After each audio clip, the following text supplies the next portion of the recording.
ప్రభునందు నాకు అత్యంత ప్రియమైనటువంటి వారులారా, మన ప్రభువును రక్షకుడైనటువంటి యేసుక్రీస్తు వారి యొక్క శుభనామంలో మీ అందరికీ నా హృదయపూర్వకమైన శుభములు వందనములు తెలియజేస్తున్నాను. ఉదయకాల సమయంలో దేవుని వాక్యాన్ని ధ్యానం చేసుకుందాం. ఈరోజు వాక్య ధ్యానం కొరకు మనం తీసుకున్నటువంటి లేఖన భాగము మత్తయి సువార్త 21వ అధ్యాయం 22వ వచనం. మీరు ప్రార్థన చేయనప్పుడు వీటిని అడుగుదురో అవి దొరికిన వారు నమ్మిన యెడల మీరు వాటన్నిటినీ పొందుదురు. దేవుడి వాక్యం దీవించిన గాక. ప్రియులారా, మనం అందరము దేవుని సన్నిధికి వెళ్ళి ప్రార్థన చేస్తూ ఉంటాము. మన మనవల ప్రభువు తెలియచేసుకుంటూ ఉంటాము. చిన్న బిడ్డలు సండే స్కూల్ పిల్లల దగ్గర నుంచి కూడా వారికి వచ్చి రాని మాటలతో దేవుని సన్నిధికి వెళ్ళి ప్రార్థన చేస్తూ ఉంటారు. వారికి కావాల్సిన దాని కొరకు యేసయ్య నాకు అద్దె ఇచ్చేయమని అడుగుతూ ఉంటారు. అయితే ప్రార్థన చేయటం అనేది ఒక ఎత్తు అయితే, ప్రార్థన చేసినప్పుడు చేసిన ప్రార్థనకు ప్రభు తప్పకుండా జవాబిస్తాడు, నా మనవి ప్రభు అంగీకరించాడు అని నమ్మటం అనేది అది మరొక ఎత్తు. ఎప్పుడైతే ఆ నమ్మిక మనలో కలుగుద్దో అప్పుడు దేవుని కార్యాన్ని మనం చూడగలుగుతాం అన్నమాట. ఆ నమ్మిక అనేది మనలో లేనప్పుడు మనం ఎంత ప్రార్థన చేసినప్పుడు కూడా ఆ యొక్క కార్యాన్ని మనం కనులారా ఫలితాన్ని పొందుకోలేము, చూడలేకపోతూ ఉంటాం.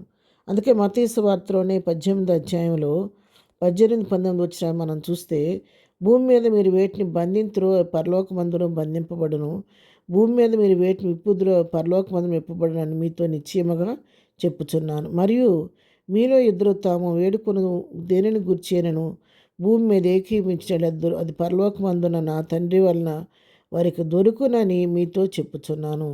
ఏలియనగా ఇద్దరు ముగ్గురు నా నామం ఎక్కడ కూడి ఉందరో అక్కడ నేను వారి మధ్యన ఉందునని చెప్పాను. చూసారా, భూమి మీద ఇద్దరు ముగ్గురు ఏకీపించి నా నామం పేట దేని అడుగుతారో, దేని కొరకైతే ప్రార్థన చేస్తారో అది మీరు తప్పకుండా పొంది ఉన్నారని నమ్మమంటున్నాడు దేవుడు.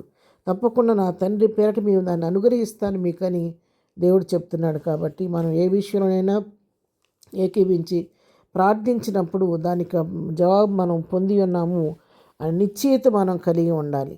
దేవుడు చేస్తాడు, తప్పకుండా ఇస్తాడని నిరీక్షణతో మనం దేవుని సన్నిధిలో ప్రార్థించాలి. మార్కు సువార్తలో కూడా 11వ అధ్యాయం 24వ వచనం మనం చదువుకుంటే, అందుచేత ప్రార్థన చేయనప్పుడు మీరు అడుగుతున్న వాటిని ఎల్లను పొంది ఉన్నామని నమ్ముడి, అప్పుడు అవి మీకు కలుగునని మీతో చెప్పుచున్నాను. నమ్మిక లేకుండా, విశ్వాసం లేకుండా మనం ఎంత ప్రార్థన చేసినా కూడా ప్రార్థనకు జవాబును మనము పొందలేకపోతాం అన్నమాట. అందుకే క్రియలు లేని విశ్వాసము మృతము. నమ్మితే ఏం చేయాలి? నిరీక్షణతో ప్రభు నాకు జవాబిస్తాడు, నా ప్రార్థన ఆలకించాడు అన్న ధైర్యంతో మనం దేవుని సన్నిధిలో ఉండగలుగుతాం అన్నమాట. ఒక చిన్న ఉదాహరణ మనం చూడాలంటే, మరి అపోస్తుల కార్యం 12వ అధ్యాయంలో పేతురుని చెరసాలలో వేశారు. సంఘం అత్యాశక్తితో ప్రార్థిస్తున్నారు. అయితే దేవుడు తన ప్రార్థన ఆలకించి కార్యం జరిగించాడు. తన దూతను పంపించి చెరసాలలో ఉన్న పేతురుని బయటకు తీసుకొచ్చాడు. పేతురుని బయటికి తీసుకొచ్చిన తర్వాత పేతురు మరి వెళ్ళి వారు ఎక్కడైతే ప్రార్థన చేస్తున్నారో మరి అక్కడికి వెళ్ళి ఆ ఇంటికి వెళ్ళి మార్కు అనేటువంటి మారు పెరగలటువంటి యోహాను తల్లి అయిన మరి ఇంటికి వెళ్ళి మరి అక్కడ అనేకులు కూడి ప్రార్థన చేస్తుంటే తలుపు తడుతున్నాడు. తలవాకిట తలుపు తడుచున్నాడంట.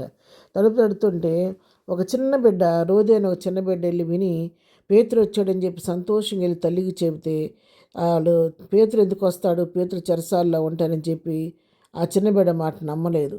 ఎంత చెప్పి లేదు అతని స్వరం పేతుని స్వరమే, పేతురే వచ్చాడంటే మరి వాళ్ళు నమ్మలేదు. నమ్మకోకుండా పేతురు కాదు మరి అతను దూత అని ఉంటారని చెప్పి రకరకాలుగా అంటే మరి అమంటుందంట. పేతురు ఇంకా తలుపు తడుతుంటే వెళ్ళి తలుపు తీసి చూసేసరికి చిన్న బిడ్డ మాత్రం దృఢంగా చెబుతుంది, లేదు అది పేతురు స్వరమే అని చెబుతుంటే, సరే ఇంకా తలుపు తడుతున్నా అంట. పేతురు వెళ్ళి చూసేసరికి పేతురు ఎదురు నిలబెడితే వీళ్ళు దిగ్భ్రాంతి చెందారట. అంటే ఏంటంటే ప్రార్థన అయితే చేస్తున్నారు కానీ ప్రార్థన ఆలకించి పేతురుని బయటకు తీసుకొచ్చిన విశ్వాసానికి లేదు, నమ్మలేకపోయారు.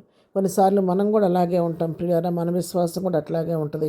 అందుకే కొన్నిసార్లు మన నమ్మిక లేకపోవటం వలన, అవిశ్వాసం వలన అనేక విషయాల్లో మనం జయం పొందలేకపోతున్నాం. కాబట్టి ఈ పునరుద్ధాన దినాన మనము కూడా దేవుని సన్నిధికి వెళదాము. విశ్వాసంతో ప్రార్థిస్తున్నవన్నీ ప్రభు ఇచ్చాడు నమ్మి ప్రార్థించి ప్రార్థన ద్వారా దేవుని కార్యాన్ని చూద్దాము. ప్రార్థన. ప్రేమగల తండ్రి, ఈ పునరుద్ధానపు దీవులతో నీ బిడ్డలందరూ నింపండి.